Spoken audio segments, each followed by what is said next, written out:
and welcome back to Cooking and Crafting with Margaret and Mia. Today we're going to work on a crafting project that you guys are sure to enjoy. As you know, this is February and it is Black History Month. So this month we thought it would be fun to make a wreath for Black History Month, and we're going to make two different types that we thought would be fun for you all. I'm going to make more of a traditional wreath, and Margaret is going to make what's called a Diva Wreath.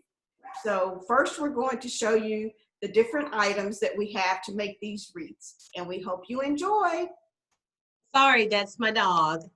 I'm going to make my version of a Diva Wreath. I've never made one before, so it'll be my first time, so we'll see how it's going to turn out. Okay. I have several items. I'm not sure everything that I'm going to use yet, but of course I have a 14-inch wreath ring.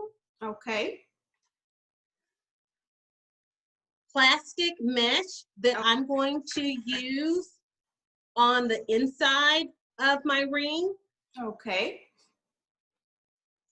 I have a wooden wreath form that I'm going to use for the silhouette. Okay. The reason I chose wood is because it's more durable and you can be able to store it easier. You don't have to worry about it bending or getting out of shape. So I'm going to use her. And I have brown paint that I'm going to paint her brown. Okay. Give her a little pop with her lips, some red lipstick. 2.5-inch wired wreath, wired ribbon that I'm going to use to make a big bow. Okay. On the very bottom. It's going to be cute.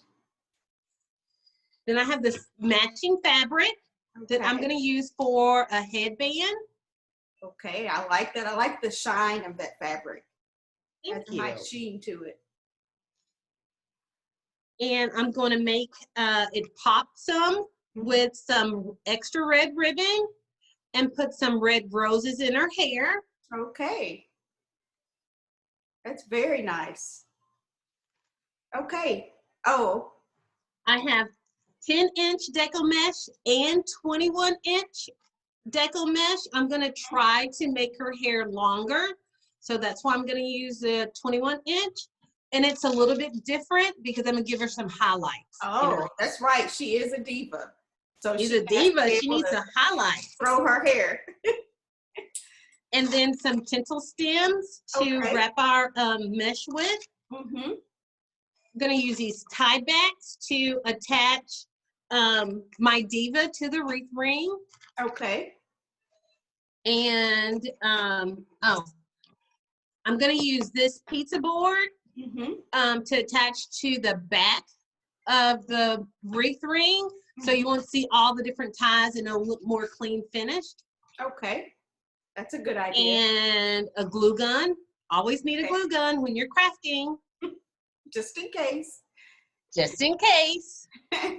And then I have actually a big box of mesh that I've already tied together. So it won't take me so long to complete a project. A lot of times I will do my mesh while I'm watching TV or just sitting around. Then it won't take too long when I get ready to put everything together. Okay, great. That's a great idea. That's what I'm using. Now you want to share what you're using, Mia? Sure. First, I will share what I'm going to use as a centerpiece for my wreaths. I found these two items. One says Hope, and it has Africa, the shape of Africa for the O.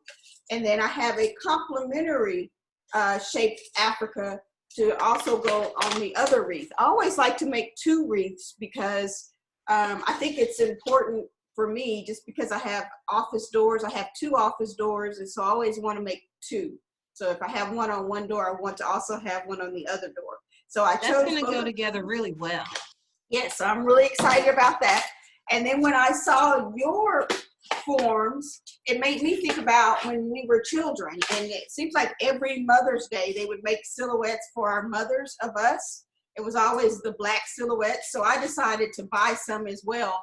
And I'm going to spray paint these black. And I bought 3 because I have 3 children. So I'm looking forward to doing that. And that's something that I can, of course, keep up year round. As we know, February is the shortest month of the year. So we don't want to put all of this work into these projects and then have to take them down. So are there some other times that we can put them up, Margaret?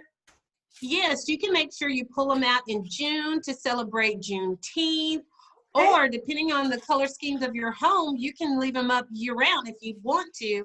My house, we just this year changed the color scheme and added a pop of red. So I'm doing a lot of crafts with red. And so since I have these red roses and this red ribbon, I can actually keep mine up somewhere throughout the first floor, all year long. That's beautiful. You know, I love red. Red is one of my favorite colors. And I also think that's fitting because today is Go Red for Women Day. It's celebration of Healthy Heart Month. So that, in case you guys are wondering, that's why we're wearing our red. Okay, and so like you, Margaret, I also have some mesh, and I have the 10-inch rolls of mesh. And I will go back and pre-prepare my mesh as you have as well before we come back for the second segment of our show. So I have that mesh, and then of course I have my wire wreaths, the forms that I'm going to use to make my wreaths. Mine are 10-inch. I think I think these are 12-inch, and I think yours are 14-inch. I usually prefer the larger ones, but they were out of the larger ones this time, so I just bought these. And then of course I have the Kente cloth themed ribbon that's wired, and I will use this as an accent on my wreath. So that's all I have. And of course, when we come back for our second segment, I will make sure I have my hot glue gun. So thank you for that reminder, Margaret. Okay, well, that's all that we have for the intro. And now we're going to take a break, and then we will be right back. Happy crafting! Happy crafting!